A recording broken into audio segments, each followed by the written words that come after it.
What's going on, guys? TCG Guide here, and it's that time again.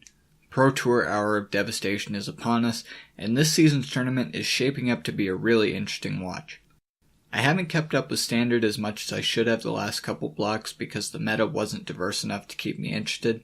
I haven't even watched the Pro Tour since BFC. This time, I think I'll be watching the streams to see what decks are actually performing.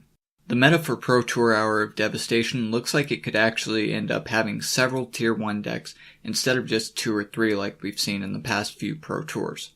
This time things look different. From what I'm seeing, there are about 5 decks that are definitely going to show up at Pro Tour Hour of Devastation, and of course you can expect at least a few decks made to counter these 5. The first deck is one I've toyed around with since Shadows, and I'm glad to see mono black zombies rising in popularity. This deck is stacked to the top with low cost zombies that just have so much synergy. This plays a lot like the human deck I ran back in the original Innistrad block, and maybe that's why I've liked testing this deck out. Or maybe it's the recursion heavy theme that makes for a long grindy game that I really like. Who knows? All I know is I'm stoked to see how this deck performs at a top tier level of play. Next up is another mono deck, and it's one I'm kind of surprised it's done as well as it has. Mono red aggro is almost always a viable option for casual play, or maybe even F&M in certain formats, but I really didn't expect to see it on a top tier list anytime soon. But it shouldn't be all that surprising with the burn support that came out in Hour of Devastation. What really makes this deck interesting is the same thing that makes me wonder just how well it can actually do. And that's the fact that this deck is so aggro heavy that you're relying on top deck, and if you aren't, then a lot of your cards don't really work. This deck has seen a ton of success so far though, so maybe it'll end up in the top 8. Esper almost always has to find its way in, and Esper Vehicles is a really tactful way to do it. One of the more control heavy decks on the list, Esper Vehicles is in it for the long haul. Cards like Spell Queller and Metallic Rebuke help keep you in the game by protecting your smaller utility creatures.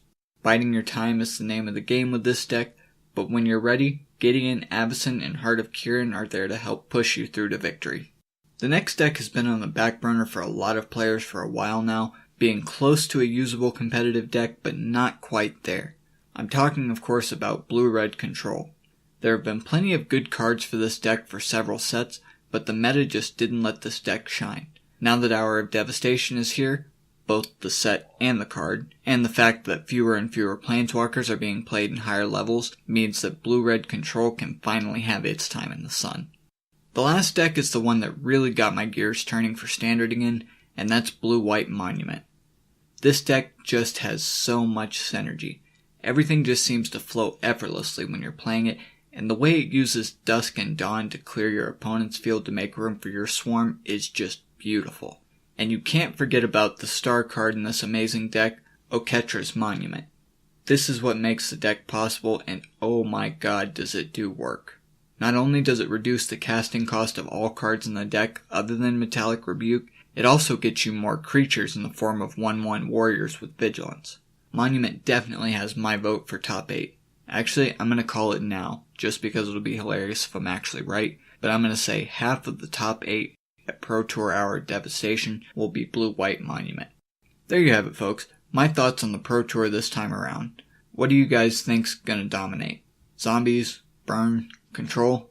Let me know down in the comments. I love hearing what you guys think. After all, the meta is made up by the players. Thanks for watching. Don't forget to leave a like if you enjoyed, and of course you can always subscribe for more great videos like this. This is TCG Guide reminding you as always to have a great day, guys.